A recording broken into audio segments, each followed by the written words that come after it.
We're heading south on 287 in Colorado with the Red Devil, and as we look over the horizon you can see the wind farm. Hundreds and hundreds of these, shall I say, wind farm, electrical, green, whatever. But they're all over in the flatlands here.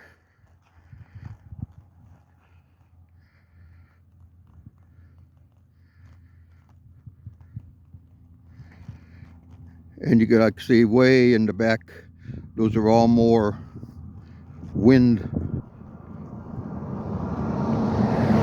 created electricity.